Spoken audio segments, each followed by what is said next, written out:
The stories mentioned here are all based on documented encounters.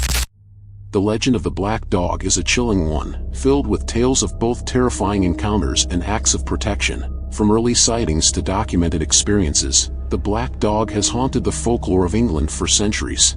In the year 1552, a chill ran down the spine of Cardinal Crescentius, not from a draught in his London chambers, but from something far more unsettling. As he hunched over his desk, pen scratching out a message to the Pope, a monstrous vision materialized.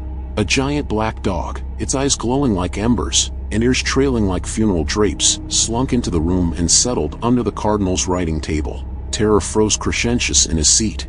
He bellowed for his servants, his voice cracking with fear. But when they rushed in, the room was empty. No dog, no fiery eyes, just the unsettling silence that followed a phantom. From that night on, a dark cloud seemed to hang over the cardinal. He fell ill, his health deteriorating rapidly. The once powerful prelate became a gaunt figure, haunted by unseen terrors. His final days were filled with desperate cries, a chilling plea echoing through the halls. Drive away the black dog. Drive it away. Whatever the cardinal saw that night, it remained a mystery, a terrifying secret that followed him to his grave.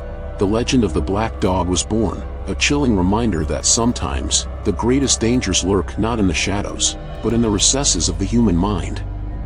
On a blustery Sunday morning in 1577, the sleepy town of Bungay, Suffolk, was shattered by a violent storm. Rain lashed against windows, and thunder echoed like a celestial tantrum. Inside St. Mary's Church, parishioners huddled together, seeking solace from the fury outside.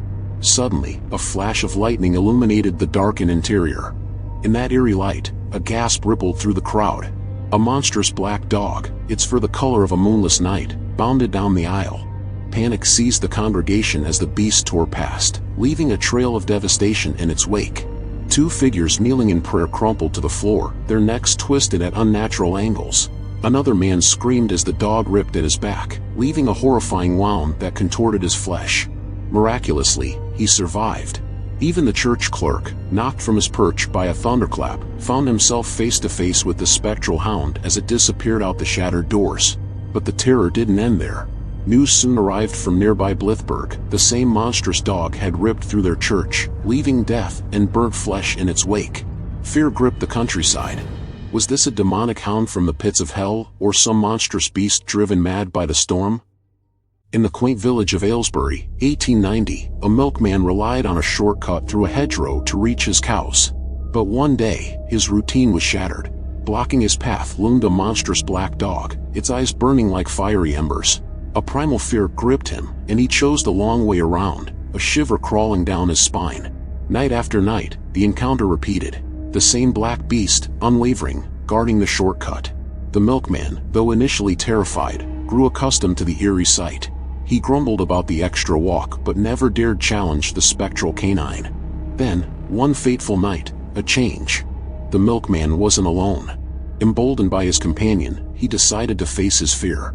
With a surge of bravado, he raised his milk pail yoke, ready to strike. As the wood met thin air, the dog vanished, but victory turned to tragedy. The milkman crumpled, the bravado replaced by a horrifying emptiness. He was forever silenced, paralyzed by an unseen force. Evenings in the 1800s weren't all gaslights and top hats. There was a darker side, filled with whispers of folklore and the unexplained. This is where the legend of the Black Dog truly began to take shape.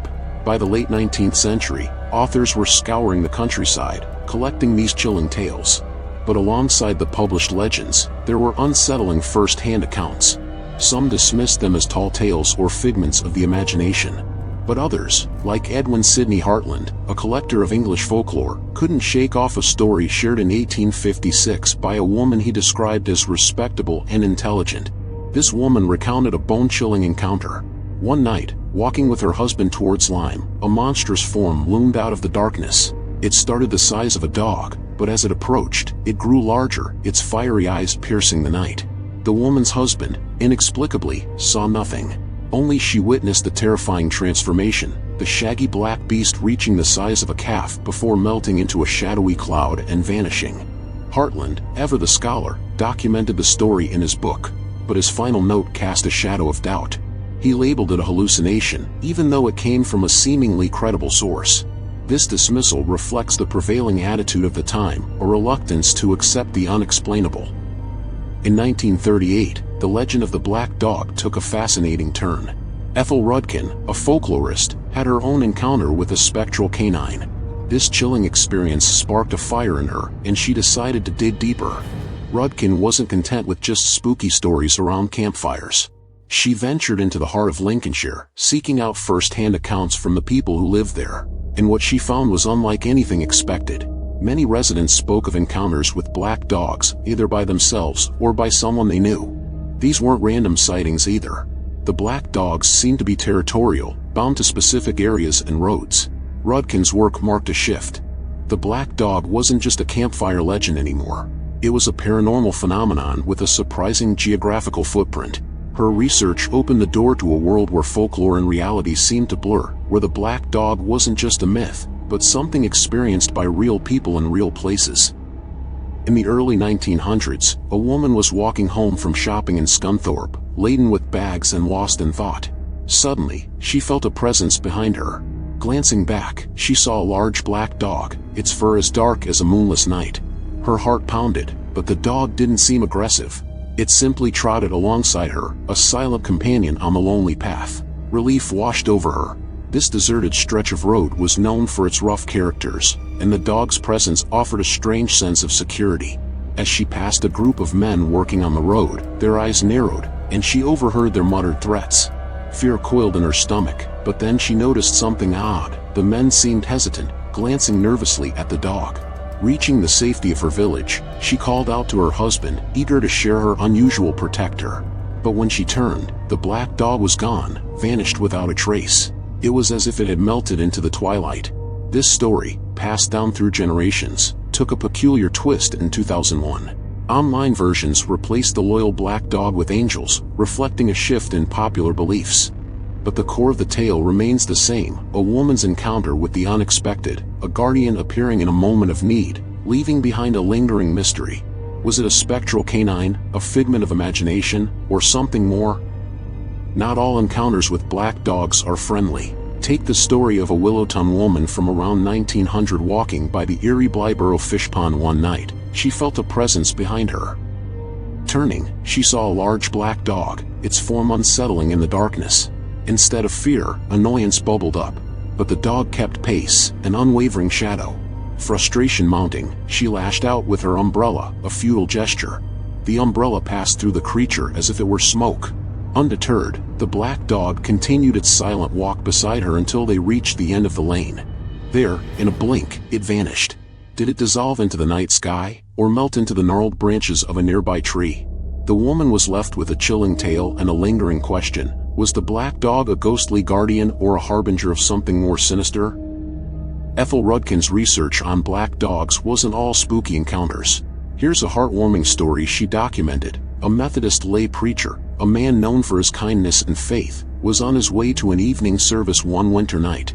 An unsettling feeling, a prickle at the back of his neck, told him something wasn't right. The deserted lane seemed to hold its breath, the silence heavy with anticipation. Suddenly, a large black dog materialized by his side. He jumped, startled, but the dog offered no threat. It trotted beside him, a silent companion on his journey. Initially hesitant, the preacher tried to shoo the dog away, but it remained steadfast. As they walked, the oppressive feeling lifted. The preacher found himself relaxing, a sense of calm settling over him. When they reached the end of the lane, the black dog simply vanished. The preacher continued on his way, his heart lighter. He never forgot his encounter. He believed the black dog, a spectral guardian sent by some unseen force, had protected him from an unknown danger that night. The legend of the black dog took on a new light, a protector, a silent guardian in the face of unseen threats. Even a dedicated folklorist like Ethel Rudkin had her doubts. One story she collected defied explanation, the experience of a nurse near Curtin in 1908. Visiting a farm, the nurse found herself discussing the local black dog with the children. They, wide-eyed, asked how she'd handle encountering the beast. In a light-hearted moment, she quipped, "I'll just pop it in my pocket." Later, walking home under the cloak of night, a shiver ran down her spine. A large black dog materialized before her, circling wildly. Then, a voice ripped through the darkness, a voice that defied logic, the voice of the black dog, echoing the children's question, "Put me in your pocket. Put me in your pocket." The story left Rudkin baffled. Was it a hallucination fueled by the earlier conversation? A trick of the mind playing games in the darkness? Or something more? This tale remains one of the most perplexing encounters Rudkin documented. It blurs the lines between playful banter and a genuinely otherworldly experience, adding another layer of mystery to the legend of the black dog.